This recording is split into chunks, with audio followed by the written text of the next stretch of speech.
The handwritten note trembled in Lorraine Dubois' grip, her weathered fingers stiff from 3 hours in the December cold. The paper was creased from days of folding and unfolding. The ink slightly smeared where snowflakes had landed before she could shield it. She'd positioned herself exactly 15 feet from the Grandview Hotel's entrance. Close enough to be seen, but not close enough to trigger the security protocol she'd watched unfold a dozen times this week. The Tesla Model S pulled to the curb at 7:47 a.m., precisely on schedule. Donovan Pierce emerged in a charcoal suit that probably cost more than 6 months of rent in the building where Lorraine had lost everything. She stepped forward, the leather portfolio under her arm containing 47 stories that needed telling. "Please, sir."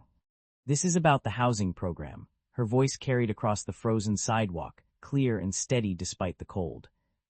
Donovan's eyes moved past her, through her, landing somewhere beyond her left shoulder, where his security detail was already forming their practiced configuration. He adjusted his briefcase, his Italian leather shoes stepping around her extended hand with the fluid precision of someone who'd perfected the art of not seeing.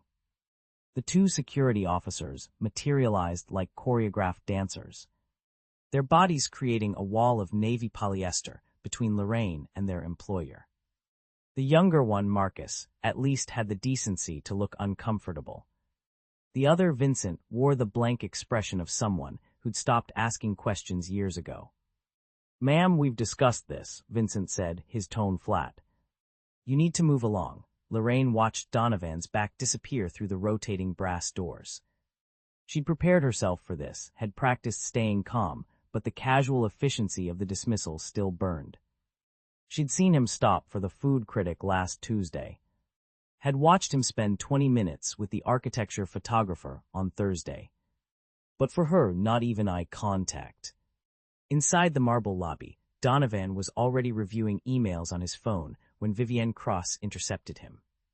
She moved fast, her heels clicking urgency across the polished floor, breaking every protocol about maintaining professional distance in public spaces. "Donovan, we need to talk now." He looked up, startled by her tone. Vivienne never used his first name in the lobby. Her face carried an expression he'd rarely seen in their 6 years working together. Barely controlled distress. "Vivienne, I have the investor call in, that woman outside." Vivienne pulled out her phone, fingers shaking slightly as she scrolled. "She's been trying to reach you for 3 days. 3 days, Donovan. Security has turned her away 17 times. I don't understand what." Her name is Lorraine Dubois. "She has documentation, evidence. She says Preston Hall has been systematically denying housing to black applicants in the city program." The words landed like stones in water. Donovan felt his jaw tighten, his shoulders square into the defensive posture he'd perfected in boardrooms. Preston Hall was beyond reproach. The man had a Wharton MBA, 15 years of impeccable service, a reputation that opened doors across 3 states. Preston had built the housing partnership from scratch, had personally presented at the mayor's press conference about compassionate capitalism. "That's impossible." Preston screens every application personally. "He's the most thorough. What if she's telling the truth?" Vivienne's question hung in the air between them. The lobby suddenly felt too bright. The morning sunlight streaming through the floor-to-ceiling windows, creating harsh angles across the marble. A couple checked out at the front desk, their laughter echoing off surfaces designed to amplify elegance. Somewhere above them, in the hotel's luxury suites, people were ordering room service that cost more than Lorraine probably spent on food in a month. "Show me," Donovan said finally. Vivienne pulled up a photo on her phone. Lorraine standing in yesterday's position, the portfolio visible under her arm. Another photo, Lorraine at dawn on Monday, her breath visible in the frozen air. A third, Lorraine on Sunday evening, under the streetlight, still waiting. She's been documenting everything: dates, names, rejection letters. She says there are 47 families who were denied despite qualifying. She has a map, Donovan, hand-drawn. connecting Preston to a building on Riverside Avenue. Preston doesn't own property on Riverside. She says it's a shell company. Says there's a pattern. Says she can prove it. Donovan looked toward the brass doors, but Lorraine wasn't visible from this angle. He thought about the investor call, the quarterly reports waiting on his desk. The interview with Forbes scheduled for next week about ethical business practices in the hospitality industry. He thought about Preston's presentation last month. The one with the PowerPoint slides showing diverse families moving into renovated apartments. The standing ovation from the board. 1 hour, he said. Tell her I'll meet with her in 1 hour. Conference room C. Bring coffee and Vivienne. Not a word to Preston until I see what she has. Vivienne was already moving toward the doors, her phone in her hand. Donovan watched her push through the brass frame, watched her scan the sidewalk, watched her body language shift from purposeful to frantic. She ran then, her professional composure abandoned, her heels skidding slightly on the icy pavement. Donovan moved to the window, his reflection ghosting over the scene outside. Lorraine Dubois was on the ground, her body crumpled against the concrete. The leather portfolio spilled open beside her, papers scattering in the wind. The handwritten note was pinned under her hand, the trembling finally stopped.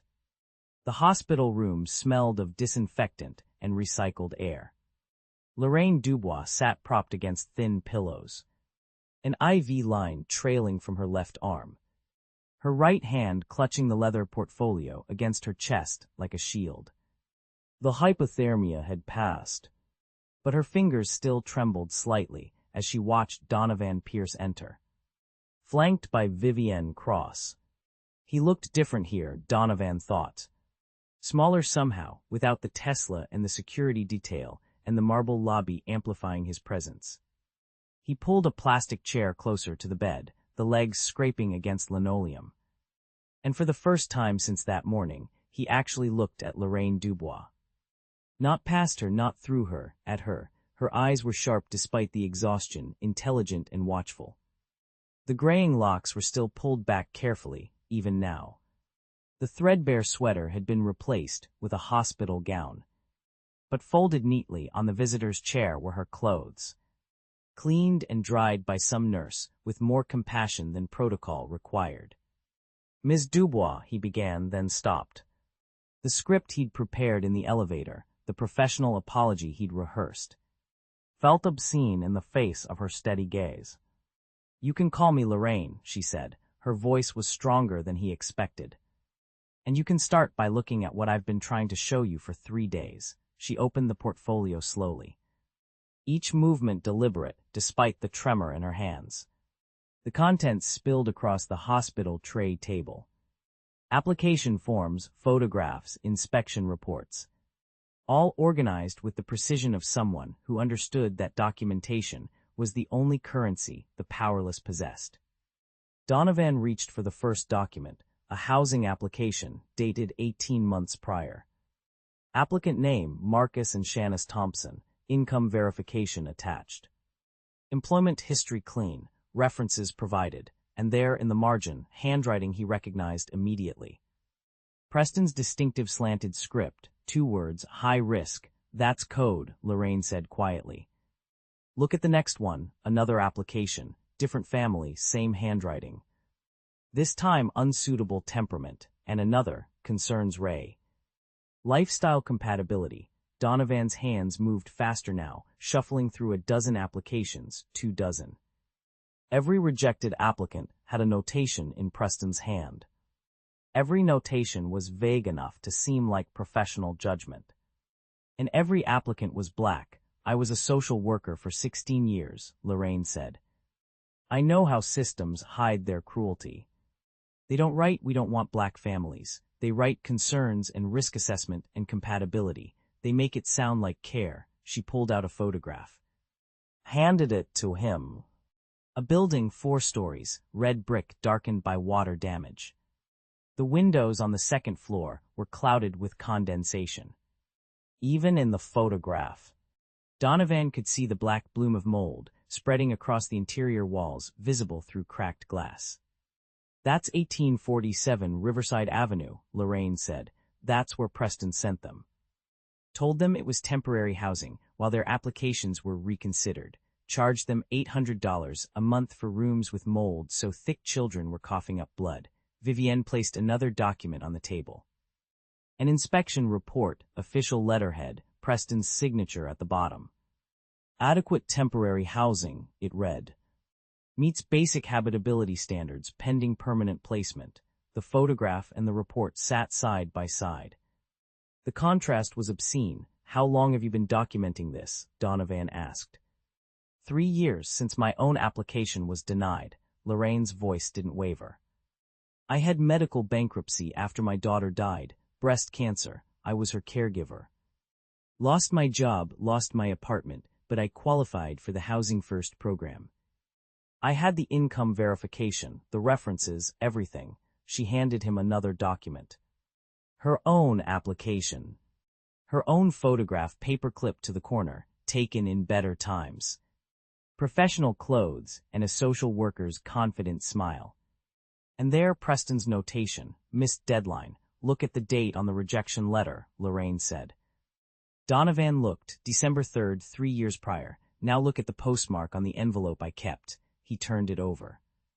November 28th, 5 days before the supposed deadline. The stamp was clear, undeniable. He changed the date, Donovan said slowly. He altered it to make it look like you were late. He did it to 17 other applicants I've found. Maybe more. Lorraine's hands were steadier now, moving through her documentation with practiced efficiency. But that's not the worst part. She pulled out a final photograph, this one glossy, printed from a high-resolution camera. 2 men shaking hands outside the Riverside building. One was older, white, wearing a construction vest. The other was Preston Hall, smiling, his expensive watch catching the sunlight. That's Marcus Heilman, Lorraine said. He owns the building through a shell company called Riverside Property Solutions, LLC. This photo was taken on August 14th, 2 months before the Housing First program officially launched. Before anyone was supposed to know which buildings would be used, Donovan stared at the photograph. Preston's face was clear, unmistakable. The handshake looked celebratory, conspiratorial. How did you get this? I waited outside that building for 6 weeks until they met again. I've got time, Mr. Pierce. When you're homeless, you've got nothing but time. The room was quiet except for the distant beep of monitors. The shuffle of footsteps in the hallway. Donovan felt something cracking inside his chest. The careful architecture of his worldview splintering under the weight of Lorraine's meticulous evidence. I need to audit the program, he said finally, quietly. Internal review before this goes anywhere public. My CFO, Richard Castellano, he's trustworthy. We'll trace every transaction, every rejection, every placement. Lorraine looked at him for a long moment. You still think you can handle this quietly? I think I need to understand the full scope before making accusations that could destroy innocent people's careers. Mr. Pierce, there are 47 families living in that building right now. There's nothing quiet about their suffering, but Donovan was already standing, already planning. Give me 72 hours. If Richard finds what you're showing me, we'll take it to the board. We'll do this right. He left the portfolio on the table, left Lorraine watching him with those sharp, knowing eyes. Vivienne followed him into the hallway, her expression unreadable. 4 hours later, Richard Castellano sat in Donovan's office, the portfolio contents spread across the mahogany desk. He listened to everything, asked careful questions, took meticulous notes. I'll start tonight, Richard said. Quiet audit, just like you want. Financial records, transaction histories, placement data. Donovan nodded, relief flooding through him. Not a word to anyone, especially not Preston. Of course, Richard said. He gathered his notes, shook Donovan's hand, and walked to the elevator. The doors closed. He descended to the lobby, walked through the brass doors, and stood on the sidewalk where Lorraine had collapsed that morning. Then Richard Castellano pulled out his phone and dialed. Preston, he said quietly. We have a problem. Donovan knows. He's ordering an audit. The pause on the other end lasted 3 seconds. Then we need to move faster, Preston Hall said. The boardroom occupied the 42nd floor of the Grandview Hotel. Floor-to-ceiling windows framing the city like a kingdom surveyed from above. Preston Hall stood at the head of the table, his presentation clicker in hand. Wearing what Donovan would later remember as an expression of sympathetic concern, the face of someone delivering difficult but necessary truth. Before we begin, Preston said, I want to acknowledge how painful this situation is. For everyone, he advanced the slide. A photograph of Lorraine appeared, taken outside the hotel 3 days ago. Her layers of clothing visible, her leather portfolio clutched to her chest. This is Lorraine Dubois, and I believe she's suffering. 8 board members leaned forward. Donovan, seated at the opposite end of the table, felt the room's temperature shift. Ms. Dubois has a documented history of mental health challenges. Preston's voice carried practiced empathy. Another slide, psychiatric records, hospital logos, diagnostic codes highlighted in yellow. Paranoid ideation, persecutory delusions. She's been hospitalized twice in the past 4 years for episodes where she believed government agencies were conspiring against her. Those are private medical records. Donovan said, How did you, obtained through proper legal channels, during our preliminary investigation? Preston's attorney interjected smoothly. Once allegations this serious are made, we have a duty to establish credibility. Donovan watched board member Patricia Huang's posture change. Shoulders pulling back, arms crossing. Defensive, protective, Preston continued. 18 months ago, Ms. Dubois was arrested for trespassing at city housing offices. The report indicates she became agitated, insisted staff were altering her paperwork, refused to leave. He paused. The officers noted she was carrying extensive documentation she claimed proved a conspiracy. She was trying to file a complaint. Donovan said, About the very fraud we're discussing, or she was experiencing an episode consistent with her diagnosis. Preston's tone remained gentle. Reasonable. I've worked in social services for 23 years. I've seen how housing instability exacerbates mental health conditions. It's heartbreaking, but it doesn't make her accusations factual. Another slide. Testimonials from program participants, names redacted.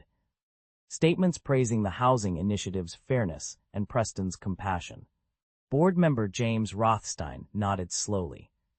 Now I understand Donovan's instinct here. Preston looked directly at him. And Donovan saw something flicker behind his eyes, calculation dressed as compassion. When someone's suffering, we want to help. It's admirable. But we can't let a savior complex compromise our judgment. This program has housed 412 families in 3 years. We've changed lives. One person's delusions can't be allowed to destroy that legacy. Delusions, Donovan stood, pulling Lorraine's portfolio from his briefcase. She has application forms with your handwriting, photographs of the building you're funneling black applicants into. Inspection reports you falsified, documents that could easily be fabricated, the attorney said. Handwriting can be imitated, photographs can be staged. Ms. Dubois had 3 years and clear motivation to construct a compelling narrative. The postmarks, Donovan began, can be reproduced with basic equipment available online. Preston's voice hardened slightly. Donovan, I know you want to believe her, but consider what's actually at stake here. He advanced to a new slide. Financial projections, contract values, employment numbers. The city housing contracts are worth $18 million annually. They fund 340 jobs across our properties. If these accusations go public, even if they're baseless, the city will distance itself. We'll lose everything, not just profits, people's livelihoods. The silence in the room felt thick as insulation. Donovan looked at faces he'd known for years, watching them perform calculations that had nothing to do with truth. So we do nothing, Donovan's voice came out raw. 47 families are living in a building with black mold and code violations because this program systematically rejected them based on race. And we do nothing, we offer Ms. Dubois help, Preston said, $250,000. Enough to secure permanent housing, access to quality mental health care, a fresh start. In exchange for a mutual non-disclosure agreement. Everyone wins, everyone except the truth, Donovan said. Patricia Huang spoke for the first time. Donovan, even investigating these claims creates liability. If we officially acknowledge that discriminatory practices might have occurred, we open ourselves to lawsuits from every rejected applicant. The legal exposure is catastrophic. She's right, the attorney added. The investigation itself implies we had reason to believe wrongdoing occurred.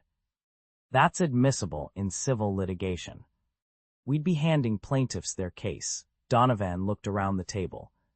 Seeing the decision already made in their careful postures, their averted eyes. So we pay her to be silent and pretend none of this happened. We help her, Preston corrected. While protecting 400 families who did get housed and 340 employees who need their jobs. That's not cowardice, Donovan. That's responsible leadership. I move that we accept the settlement proposal, James Rothstein said. Second, Patricia Huang added.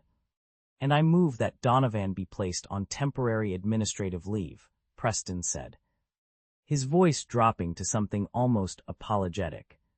While we assess whether his judgment has been compromised by this situation. For his own protection as much as the company's, the vote took 45 seconds. 8 in favor, 3 opposed. Donovan watched his own board, people he'd hired, mentored. Trusted, choose institutional preservation over everything he thought they'd built together. Security will escort you out, Patricia said quietly. It's just procedure, Donovan. Nothing personal. 2 guards appeared at the boardroom door. Donovan gathered his briefcase, Lorraine's portfolio, his phone. He walked the length of the table, past faces that wouldn't meet his eyes. The elevator descended through 42 floors of his own building, marble and brass and carefully curated luxury. The lobby stretched before him, guests checking in. Staff moving with practiced efficiency, everything functioning exactly as designed. The brass doors opened onto December cold. Donovan stood on the sidewalk where Lorraine had collapsed, where he'd walked past without seeing. His breath made clouds in the frozen air. Above him, through the tinted windows of the 42nd floor, Preston Hall stood watching, adjusting the expensive watch on his wrist, the same gesture he'd made in the photograph with the building owner. The detail Lorraine had circled in red. Donovan's phone rang. Unknown number, he answered. They offered me money. Lorraine's voice came through clear, steady, absolutely certain. I said no. The Brightside Community Center smelled like instant coffee and photocopier toner. Donovan sat at a folding table scarred with years of potluck dinners and tenant meetings. Watching Lorraine spread her documentation across the surface like a cartographer mapping injustice. Vivienne arrived with 2 boxes of case files she'd smuggled out before security changed the locks on her office. Indira Bat came next, her legal pad already dense with notes. Kelvin Osai set up recording equipment in the corner, checking levels. $250,000, Lorraine said, smoothing a wrinkled spreadsheet. That's what they think my silence costs. Most people would take it, Indira said. Not judgment, just observation. Money doesn't change the system. Lorraine's finger traced the list of denied families. It just pays me to stop noticing. Kelvin adjusted his microphone. We need to control the narrative. Preston's already spinning this as one disgruntled woman making accusations. But if we release the evidence in episodes, build public pressure incrementally. He can't bury it all at once. A podcast, Donovan heard the skepticism in his own voice. 180,000 listeners, Vivienne said. His series on redlining in Philadelphia triggered a federal investigation. Kelvin pulled up analytics on his laptop. Episode 1 drops the basic facts. Episode 2 introduces the families. By episode 3, we're connecting Preston to the shell company. Each release gives people time to get angry before the next revelation. Lorraine turned a page in her portfolio. 47 names handwritten in careful script, addresses, dates of application. Reasons for rejection that made no legal sense. These families trusted the system. We're asking them to trust us now. We need testimony, Indira said. Pattern and practice requires critical mass. 3 or 4 families, Preston's lawyers claim isolated errors. 20 families, we prove systemic discrimination. Donovan studied the list. The Johnsons denied for insufficient work history, despite 3 years of steady employment. The Williamses rejected for credit problems after medical debt from their daughter's cancer treatment. The Washingtons turned away because their family size didn't match available units, even though larger apartments sat empty. I'll start making calls, Vivienne said. The first family shelter Donovan visited occupied a converted elementary school in the Northside district. Fluorescent lights buzzed overhead. The smell of industrial disinfectant couldn't quite mask the odor of too many bodies in too little space. Families slept in former classrooms, privacy curtains dividing twin beds into temporary territories. A child's drawing taped to a cinder-block wall showed a house with a red door and yellow flowers.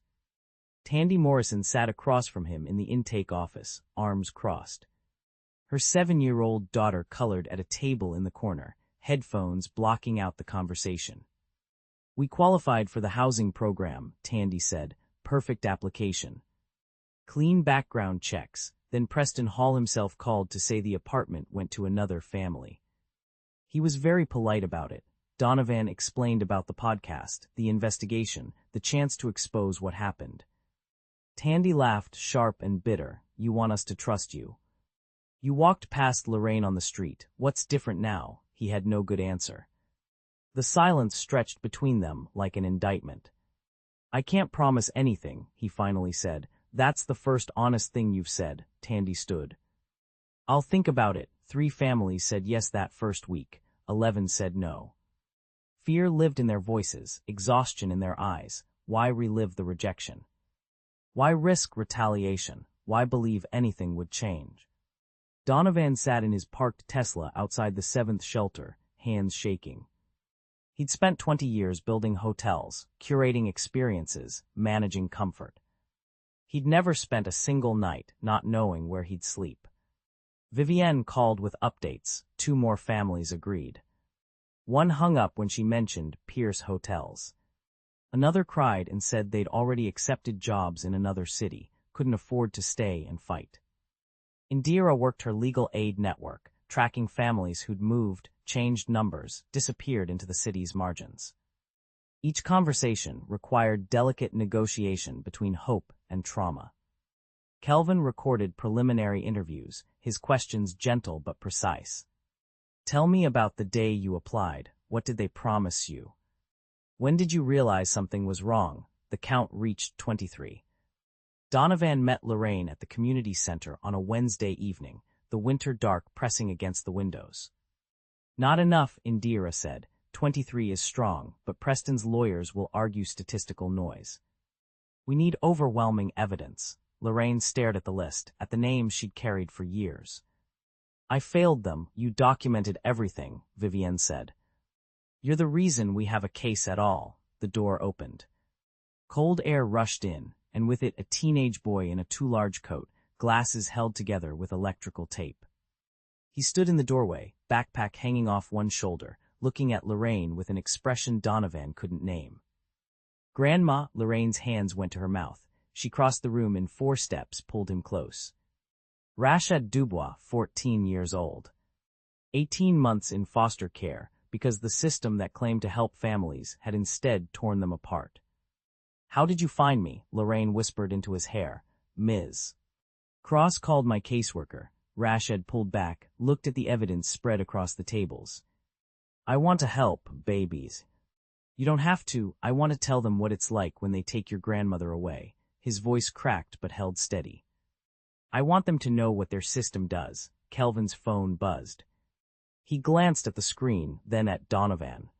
Episode 1 drops in 48 hours. Once we start, there's no stopping. Donovan looked at the evidence one last time.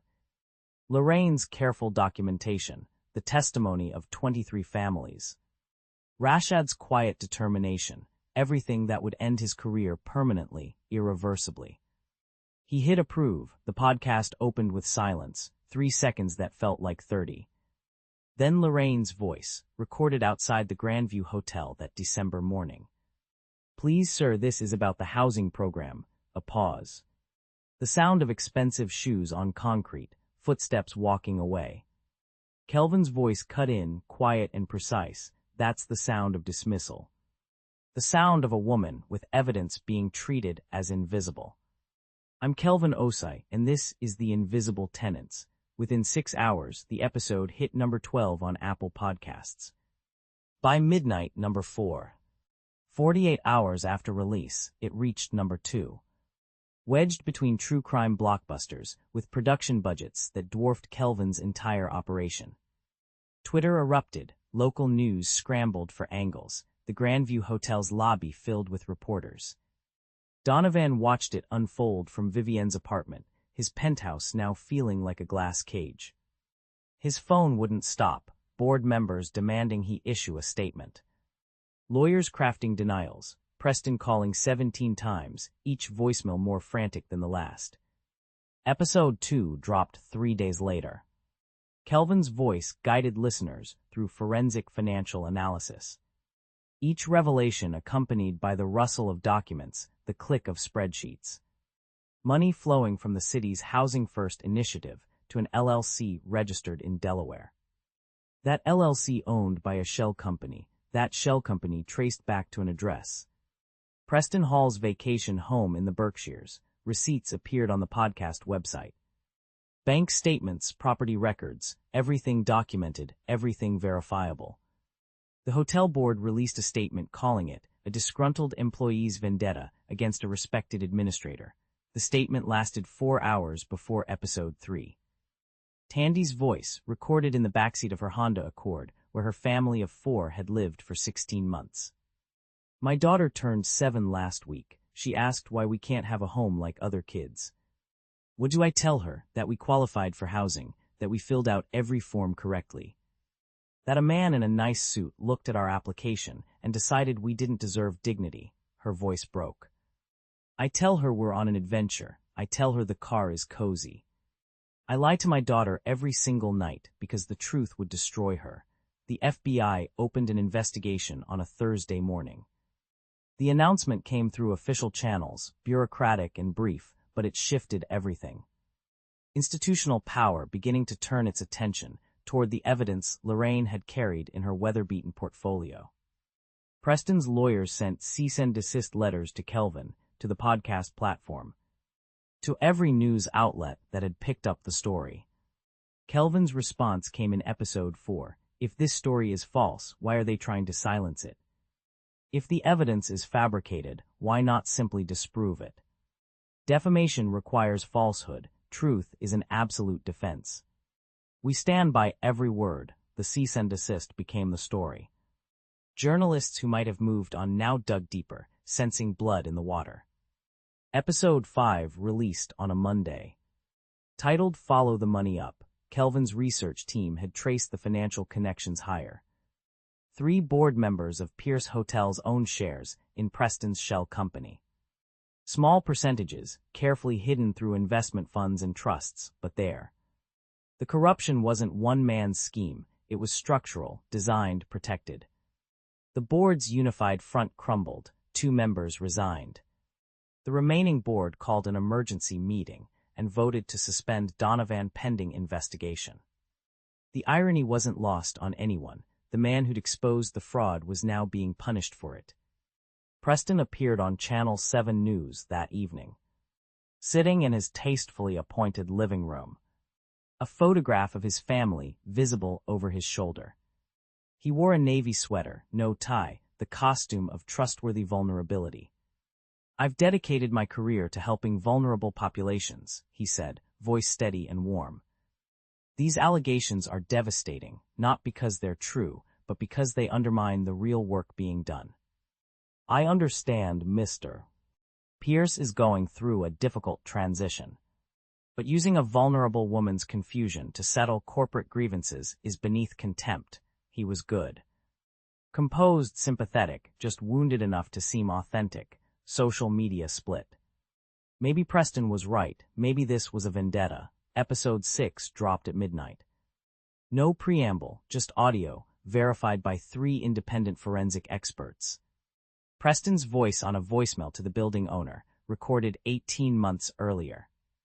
Keep the black ones out of the nice units. They'll complain about everything. Put them in the building on Fulton Street. Doesn't matter if it's up to code. They're desperate. They'll take what they can get. The audio ran for 42 seconds. Every word clear, every syllable damning. Kelvin's voice returned. That's Preston Hall, Director of Social Programs, recorded on September 14th. The forensic analysis is available on our website. No manipulation, no editing. Just a man revealing exactly who he is when he thinks no one's listening. The verification was ironclad. 3 separate audio forensic labs confirmed authenticity, no digital artifacts. No splicing, Preston's own voice, destroying his own defense. His lawyer released a statement, claiming the recording was taken out of context. No one believed it. Context doesn't save those words. Federal marshals arrived at Preston's home in the Berkshires on a Wednesday morning. News helicopters caught the footage. The sprawling property, the Range Rover in the circular driveway.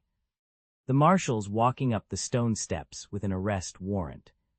Preston emerged in handcuffs, still wearing the navy sweater from his television appearance. The cameras captured everything, his expensive watch catching sunlight. His carefully maintained composure finally cracking. The image went viral within minutes. The architect of systemic fraud led past the cameras. Past the manicured lawn purchased with stolen housing funds. Past any possibility of redemption. His lawyer met the cameras at the bottom of the driveway, briefcase in hand, expression grim. My client will be vindicated. The real story is about a hotel owner who exploited a vulnerable woman's delusions for his own revenge. This is character assassination, and we will prove it in court, the words hung in the cold air. The narrative battle wasn't over. Now came the public hearing, where testimony would become record, where Lorraine's voice would face cross-examination, where the system would decide if it could change, or if it would protect itself one more time. The auditorium held 800 seats. By the time the city council convened, 1,100 people had pressed inside.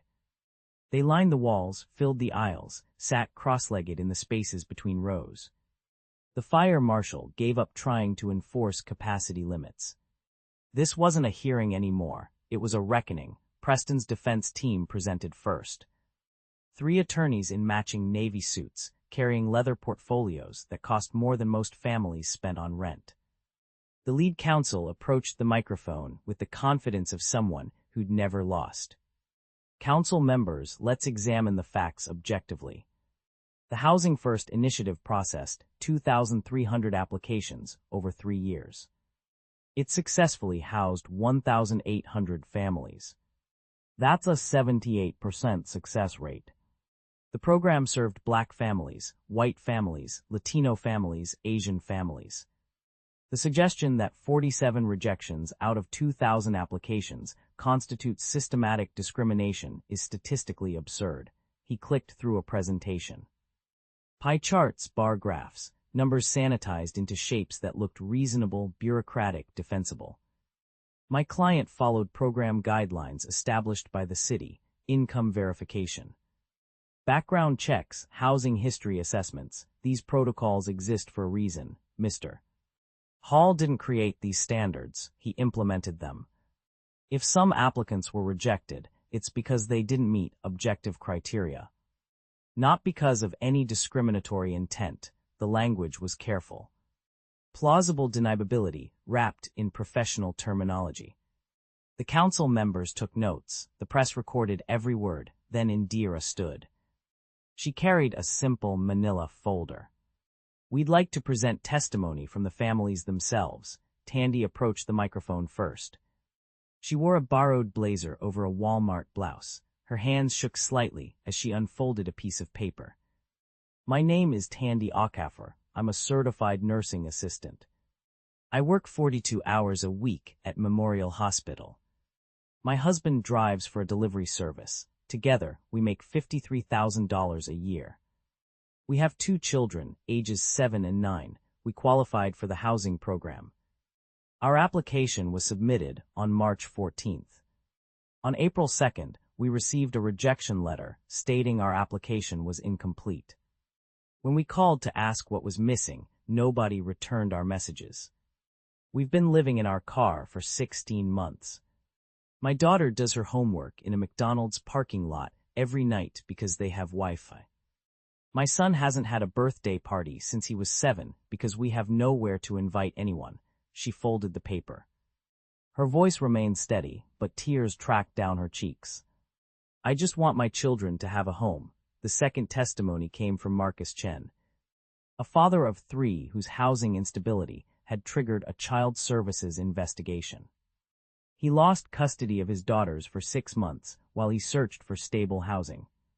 His application had been rejected for insufficient rental history, despite the fact that he'd been deployed overseas with the Marines for 2 years.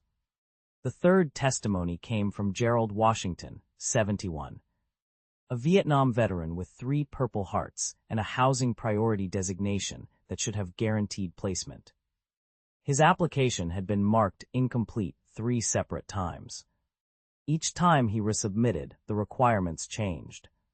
23 families testified over 4 hours. Each story contained different details. Each story followed the same pattern. Applications lost, deadlines manipulated, caseworkers who vanished.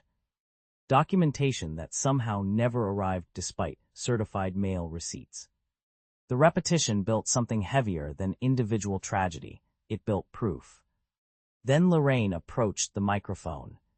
She wore the same threadbare coat she'd worn on the sidewalk outside the Grandview.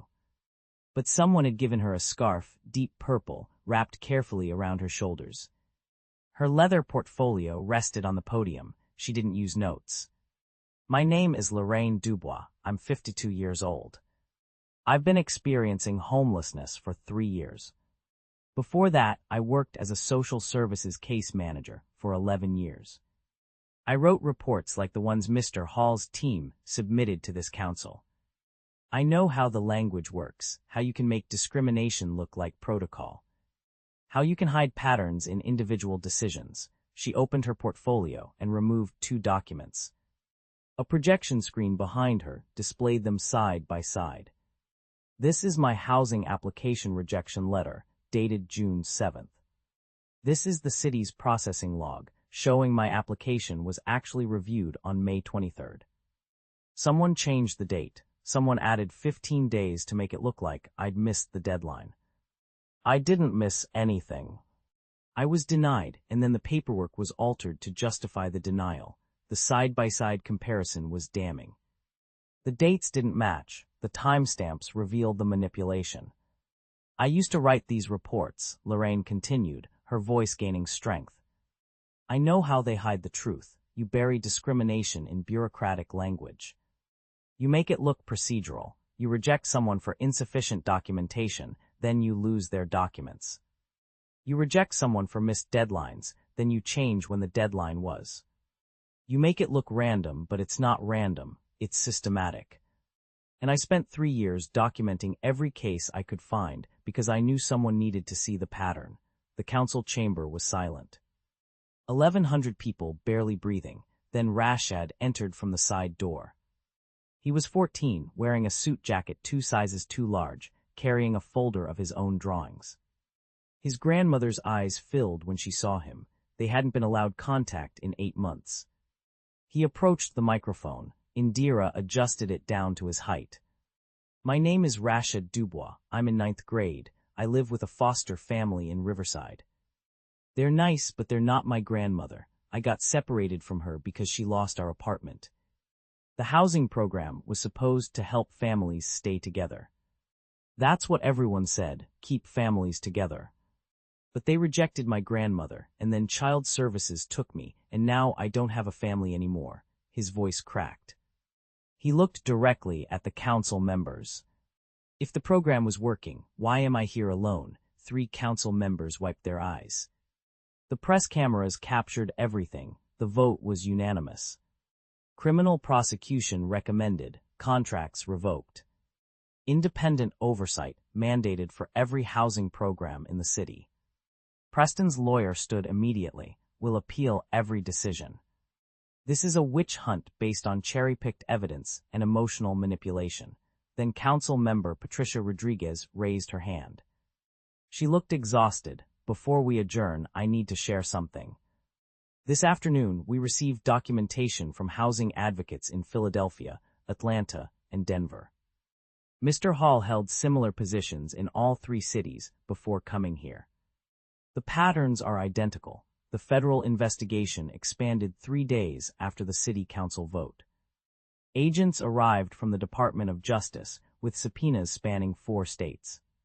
Patricia Rodriguez's revelation about Preston's previous positions opened a door that couldn't be closed. Atlanta, Phoenix, Baltimore, the pattern was identical in each city.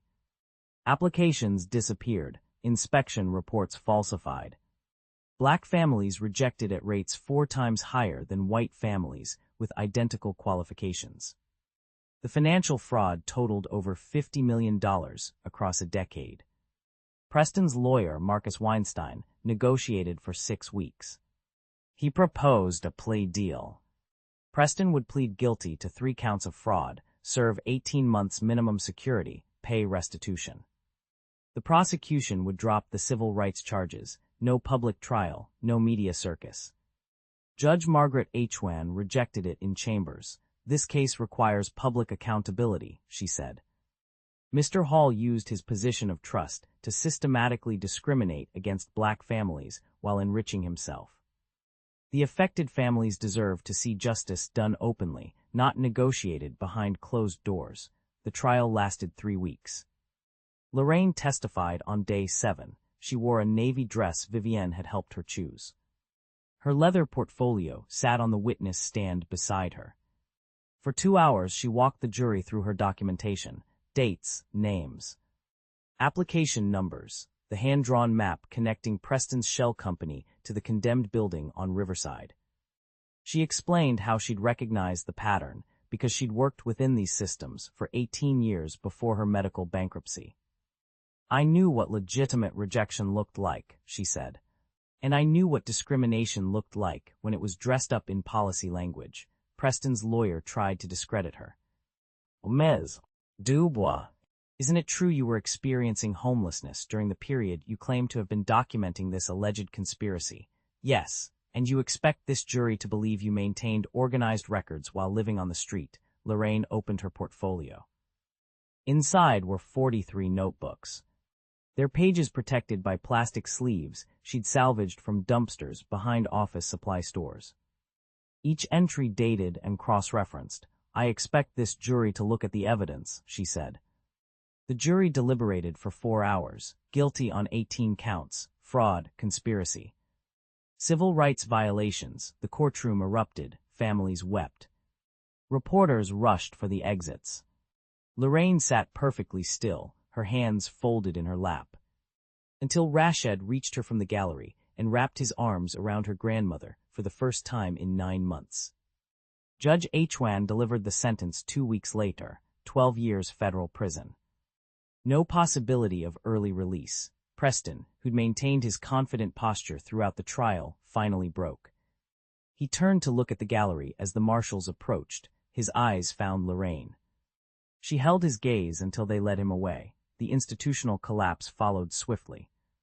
4 board members who owned shares in Preston's shell company resigned within 48 hours. 2 faced criminal charges. The remaining board voted to dissolve rather than face federal oversight. The city revoked Pierce Hotel's contracts immediately and demanded repayment of $8.3 million in fraudulently obtained funds. Donovan's company faced bankruptcy. He called an emergency meeting with the remaining stakeholders. Vivienne, the hotel's CFO, the company's attorneys, representatives from the affected families and Lorraine. They met in the Grandview's smallest conference room, the one without marble or chandeliers. "We can fight this," the CFO said, "argue that Donovan didn't know about Preston's activities." "Protect the assets," Donovan shook his head. "We're not fighting. We're restructuring." He presented a proposal drafted over 3 sleepless nights with Indira's legal guidance. Pierce Hotels would reform as a social enterprise. The affected families and community advocates would hold 40% of board seats. The renovated hotel properties would prioritize housing the 47 families, with wraparound services and rent set at 30% of income. Lorraine would serve as resident services director. Vivienne would become CEO. "And you?" the CFO asked. "I'll step back from operations," Donovan said. "I'm establishing a legal defense fund for families fighting housing discrimination. My remaining wealth goes there." The room was silent. "This will cost you everything," his attorney said. "Not everything," Donovan said, looking at Lorraine. "I'll still be able to look at myself." The city council passed Lorraine's law 6 weeks later. Mandatory independent oversight of all housing programs. Bias training for administrators, financial penalties for discrimination. Kelvin's podcast covered the signing ceremony live, 1.2 million downloads. 6 months passed. The restructured Pierce Hotels housed 180 families by August. The buildings were beautiful. High ceilings, natural light, community spaces designed with resident input. Lorraine's office overlooked the courtyard where children played. On a Thursday afternoon, she stood in a second-floor apartment with Rashad. 2 bedrooms, windows that opened, a kitchen table where they could eat together. Rashad's room had a drafting table Vivienne had found at an estate sale. His sketchbooks lined the shelf above it, architectural drawings of buildings that didn't exist yet. Buildings designed for people who needed homes, not investors who needed returns. "You can stay here as long as you need," Lorraine said. Rashad looked at his grandmother. "I know." That evening, Donovan arrived at the Grandview for a board meeting. The restructured board, families and advocates, and Vivienne. He parked 2 blocks away and walked. As he approached the entrance, he saw someone sitting on the sidewalk near the revolving doors. A young man, maybe 25, holding a cardboard sign, backpack beside him. Eyes that looked everywhere and nowhere. Donovan paused. This was the test. The moment that revealed whether transformation was real or performance. Whether 6 months of restructuring had changed anything essential. He looked at the hotel entrance. He looked at the young man. Then Donovan knelt on the cold pavement and asked, "What's your name?" The December air felt the same.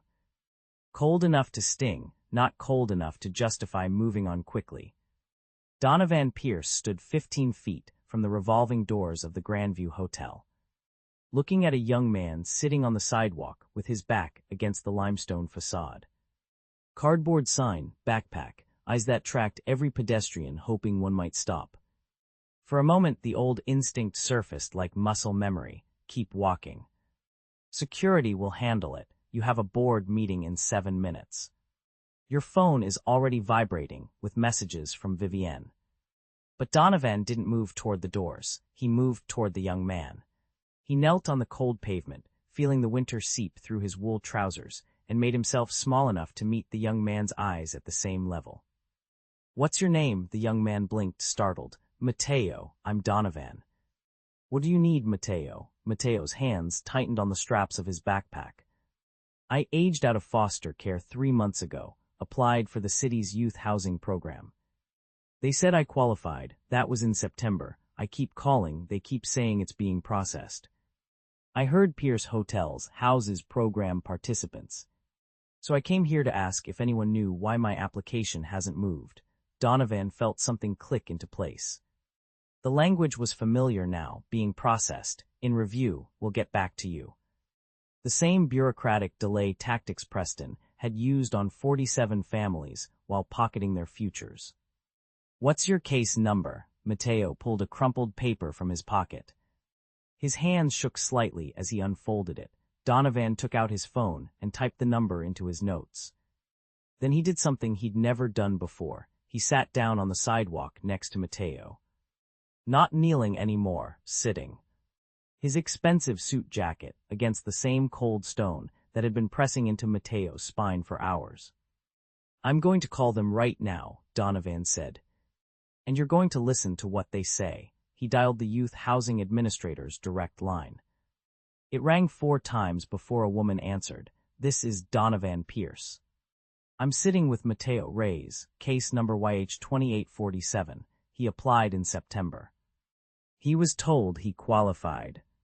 I need to know the exact status of his application and when he'll receive placement." The administrator's voice went careful. "Mr. Pierce, I'd need to pull his file. Applications are reviewed in the order received. And there's a wait list. How many people are ahead of him on that wait list?" A pause. "I'd have to check. Check now, I'll wait." The silence stretched. Donovan could hear keyboard clicks through the phone. Mateo watched him with an expression caught between hope and practiced disappointment. "It looks like his application is in secondary review," the administrator said finally. There it was, secondary review, the same phrase Preston had used to bury applications indefinitely. "What does secondary review mean?" Donovan asked. "Additional verification of eligibility criteria. He already qualified." "What additional criteria?" "I'd have to consult with my supervisor." Donovan looked at Mateo. "Don't let them make you wait. You have a right to know exactly where your application is and when you'll get housing.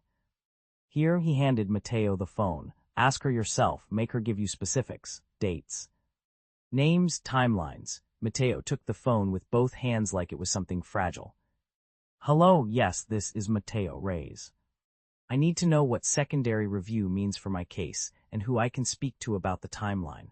Donovan watched the young man's voice grow steadier with each question. Watched him write down names and extension numbers on the back of his crumpled paper. Watched him refuse to accept vague promises. Inside the Grandview, the board meeting began without Donovan. Lorraine sat at the head of the table in the same conference room where the old board had voted to silence the truth. Now she was Resident Services Director, leading a discussion about expanding housing capacity to 3 more buildings by spring. "Where's Donovan?" one of the family representatives asked. Vivienne looked out the window at the street below. She could see 2 figures sitting on the sidewalk, both bent over a phone, both refusing to move. She smiled. "He's exactly where he needs to be." On the sidewalk, Mateo hung up after 20 minutes of persistent questioning. "They're escalating my case to the director. I have to call back tomorrow with my caseworker present." "Good," Donovan said. "Don't call alone. Bring someone who knows the system. I'll give you the number for Indira Bat. She's a tenants' rights paralegal. She'll make sure they follow through." Mateo looked at him, really looked at him. "Why are you doing this?" "Because 6 months ago, someone sat where you're sitting and I walked right past her. She had documentation that could have helped dozens of families, and I didn't stop to listen. I'm not making that mistake again." Mateo folded his paper carefully and put it back in his pocket. "Thank you for stopping." Donovan stood, brushed the sidewalk dust from his suit, and extended his hand to help Mateo up. "Thank you for not giving up on being seen." They stood together on the sidewalk outside the luxury hotel. One with institutional power, one without, but both refusing to accept invisibility as inevitable. Both making calls, taking notes, pushing against systems designed to exhaust people into silence. The cycle continued, but the man within it had transformed. And transformation, Donovan understood now, wasn't a destination, it was a practice. A choice made again and again, every time someone needed to be seen. He had a board meeting to join. But first he'd make sure Mateo had Indira's number, a warm meal, and a plan for tomorrow's call. The work continued, it always would, but now at least he was present for it.